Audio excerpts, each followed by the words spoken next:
Hello, my name is Ricardo Castellini and this is the second video of our media literacy series. Last week I gave a brief introduction to the series and today I want to talk about how we deal with information on a daily basis, especially information that we encounter in the digital world. Usually, when we talk about the many challenges involved in the use of digital media technologies, the focus is on the technologies themselves. However, I think that before talking about these technologies, it's important that we look first at ourselves. The better we understand how we interact with these technologies and deal with the content they provide, the more we'll be prepared to face the challenges imposed by them. So I want to start with a question. Do you know the difference between information and knowledge? From a communications point of view, information is something that has meaning. For example, when you see those symbols grouped together here, is this information? Yes, it is, because it means something. But does it mean something to you? If you're not familiar with the Georgian language, probably not. This means media in Georgian. Now you know what it means, so it becomes knowledge to you, because you learned it. I'm using this very simple example to draw your attention to the fact that there's a lot of information on the internet, but the process of turning this information into knowledge is totally dependent on you. And the amount of digital information that we absorb on a daily basis has grown exponentially, and they come from many different directions and sources. Do you think that we turn all this information into knowledge? No, we don't. Learning is not simply a matter of access to information. It requires us to go through a learning process so that we can understand and interpret the information we encounter in order to turn it into knowledge. Try to think about information as a brick. If you look at the chair you're sitting on right now, in case you're sitting on a chair, of course, there's a lot of information in there. The size, the color, the texture, the style, etc. There are a lot of bits of information. Now, think about these bits of information as bricks, and remember, the amount of information or bricks you come across in your daily life is incalculable. So you have access to a lot of these bricks, and keep the ones that are meaningful to you. The bricks we keep are the ones that we interpret and understand through the learning process, turning them into knowledge. In this way, they become part of what we call our knowledge repertoire. If we think about our knowledge repertoire as a wall made of these bricks, what would happen to this wall if we used broken or dodgy bricks to build it? It would probably fall. I'm making this analogy just to stress the importance of the quality of information that we take in. If you absorb poor quality information, your knowledge repertoire will be seriously compromised. And what's the problem with that? Well, the problem is that your knowledge repertoire is what you use to interact with the world in a logical and objective way. If you learn something wrong, this will lead to wrong judgments, wrong conclusions, wrong decisions. For example, if you learn that viruses do not exist, which is not true, this will have very bad consequences for your life and also the lives of other people around you. So the first thing about information is that it has to be of good quality. Otherwise, it will undermine your knowledge repertoire, and as a consequence, it will harm the way you make decisions. So this is very, very important. However, what really takes us some steps further is what we call critical thinking. We need to learn how to analyze and evaluate the information we encounter. Critical thinking means that we should look at information like detectives, looking for evidence, identifying potential mistakes and contradictions in an argument, evaluating sources, considering different ways of looking at a problem. Critical thinking works as an analytical, logical, and systematic tool that allows us to look deeply into the information we are accessing, making appropriate questions and analyzing the content in detail. It has nothing to do with cynicism. It's all about organized and systematic analysis. Critical thinking also involves questioning our own convictions and interpretations about the reality around us. And here's where it gets a little bit tricky. Regardless of the kind of information we are dealing with, we encounter this information already having some preconceptions that interfere in the way we deal with it.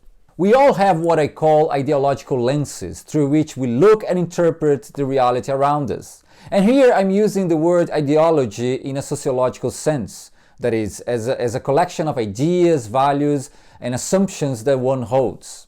For example, two people might have learned the same information and incorporated it to their knowledge repertoire. So we could say that they have the same knowledge about a certain issue, right? However, they might look at these issues in completely different ways because their ideological lenses are totally different. One might be a religious person, for example, who will look at this issue through a more transcendental or a mystical lens. The other person might not have religious values at all and will look at the situation in a more skeptic and objective way. And this has nothing to do with the information itself. It has to do with our own approach to the information. And we all have many of these lenses and we use them all the time to interpret reality. If you are discussing economics, for example, you might approach this topic through a more liberal lens or a more socialist one. If you're discussing climate change, you might use a more progressive lens or a more conservative one, and so on. And here's where critical thinking gives us the tools for a more reflexive approach to the way we deal with information and knowledge. And I have to say, this is not an easy task. And the main reason for that is because we have some psychological traits that get in the way of our analysis. And the most popular one, I'm sure you've heard about it, is our confirmation bias. Confirmation bias is the desire or the inclination we have to interpret information in a way that confirms our previous convictions or beliefs. And this is common to all of us, nobody escapes it. And it is also very easy to spot. For example, in politics, if we read a news article that is claiming that a politician that we don't like has done something wrong, our first automatic reaction is to feel a deep joy and say something like, "I knew it!" On the other hand, if the article is talking about the same wrongdoing, but it was committed by a politician we support, our first automatic reaction is to feel a big disappointment and say something like, "Well, this is really bad, but we need to make sure there is a proper investigation about it and we check all the evidences." We simply don't want to believe that's true. And this has nothing to do with intelligence or knowledge. On the contrary, recent research has suggested that the more knowledge you have about a certain issue, the stronger is your bias in relation to it. In this way, simply learning more and increasing your knowledge repertoire about a certain issue will not necessarily make you understand how your bias affects the way you understand this issue. There have been many studies in psychology and correlated areas which show that our minds are much less reliable than we might think.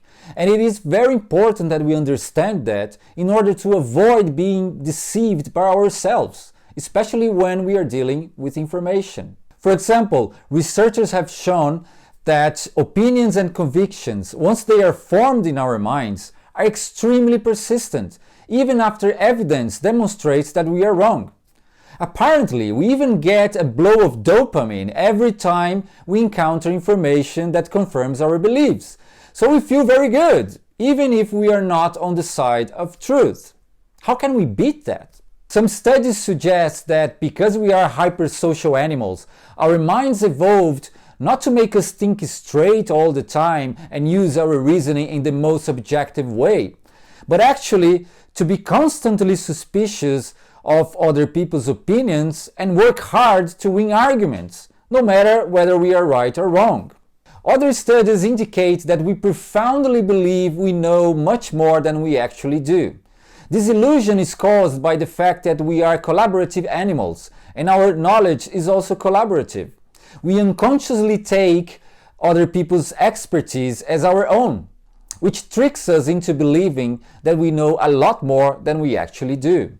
So we end up assuming that we know how certain things work when we actually don't.